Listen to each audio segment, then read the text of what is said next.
안녕하세요. 시니어 마음지의 라디오입니다.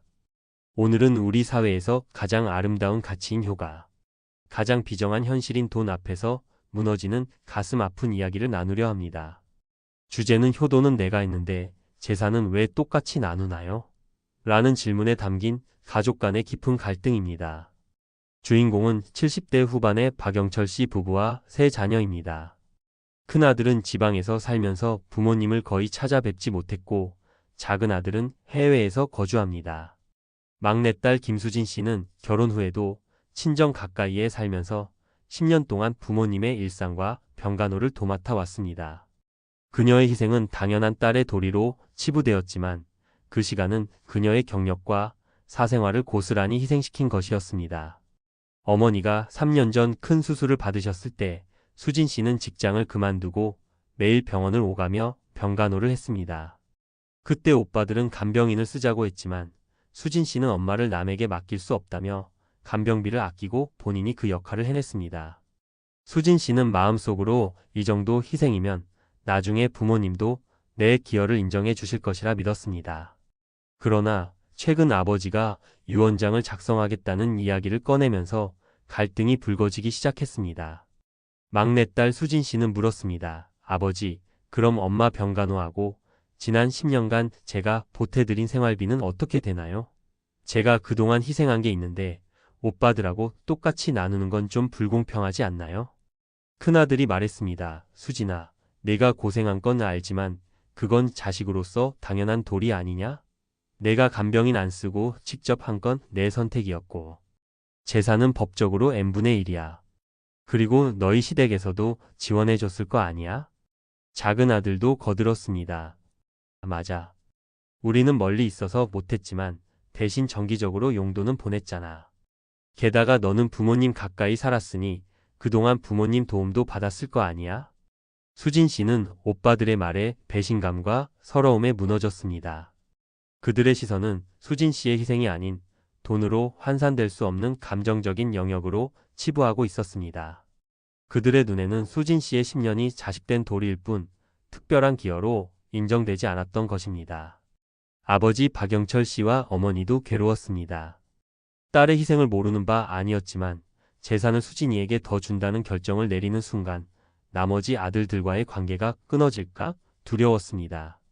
부모님은 갈등을 피하려 나중에 알아서 하겠지라는 모호한 태도로 일관했고 이 모호함이 바로 갈등을 키운 원인이었습니다. 이 사연이 우리 시니어 세대에게 주는 가장 큰 통찰은 효도는 감정, 상속은 법과 현실이라는 명확한 구분을 해야 한다는 점입니다. 자녀의 희생이 보이지 않는 사랑으로만 남는다면 상속 시 보이지 않는 갈등으로 폭발합니다. 노년의 부모가 반드시 깨달아야 할 진실이 있습니다. 첫째, 자녀의 특별한 기여는 부모가 생전에 기록해야 합니다. 민법상 기여분은 법원에서 인정받기가 매우 어렵습니다. 단순한 용돈이나 일상적인 부양은 기여분으로 인정되지 않으며 특별한 부양이나 재산 증식 및 유지에 대한 기여만 인정됩니다. 부모가 살아있을 때 수진이가 10년간 간병을 도맡았고 이 기간 동안의 기회비용과 희생을 인정하여 전체 재산 중 20%를 먼저 수진이에게 증여한다는 식의 공증된 문서나 명확한 유언이 없다면 자녀의 희생은 법적으로 증발할 위험이 큽니다. 둘째, 공평은 똑같이 나눈다는 의미가 아닙니다. 부모는 자녀들에게 똑같은 재산을 물려주고 싶어 하지만 진정한 공평은 자녀들의 기여도와 상황을 고려하여 합리적으로 배분한다는 의미입니다. 막내딸 수진 씨처럼 오랜 시간 희생한 자녀에게는 그에 합당한 보상이 주어져야 하며 이것이 나머지 자녀들의 감정을 상하게 할까 두려워 결정을 미루는 것은 가장 무책임한 태도입니다. 부모의 명확한 결정만이 형제 자매 간의 불필요한 논쟁을 끝낼 수 있습니다. 셋째, 효도 계약서는 사랑을 증명하는 안전장치입니다. 최근에는 부모를 모시는 조건으로 재산을 증여하는 효도 계약서 부담부 증여가 늘어나고 있습니다. 이는 자녀가 약속된 부양 의무를 다하지 않을 경우 재산을 돌려받을 수 있는 법적 안전장치입니다. 하지만 수진 씨처럼 이미 희생을 한 자녀의 경우 기여분 인정 유언장이 더 적합합니다. 중요한 것은 사랑을 문서로 기록하여 나중에 발생할 수 있는 분쟁을 예방한다는 부모의 책임감 있는 자세입니다. 아버지 박영철 씨는 뒤늦게 이 모든 것을 깨닫고 눈물을 흘렸습니다. 딸의 희생을 말로만 고마워했을 뿐 그 희생이 나중에 자식들 간의 분쟁의 불씨가 되도록 방치했다는 자책감이었습니다. 결국 부부는 변호사를 찾아 기업은 유언장을 작성했습니다. 유언장에는 막내딸의 특별한 간병과 경제적 기여를 구체적으로 명시하고 나머지 재산을 세 자녀에게 공평하게 배분한다는 내용이 담겼습니다. 유언장을 작성한 후 아버지는 세 자녀를 불러놓고 솔직하게 이야기했습니다. 너희들의 희생은 아버지의 마음속에 늘 감사로 남아있다. 하지만 너희들 사이의 불필요한 다툼을 막기 위해 수진이의 기여분을 법적으로 인정했다. 이 결정은 너희 모두를 사랑하기 때문이다. 이 과정을 통해 수진 씨는 오빠들에게 받는 돈이 아니라 부모님에게 희생을 공식적으로 인정받았다는 심리적 보상에 가장 큰 위안을 얻었습니다.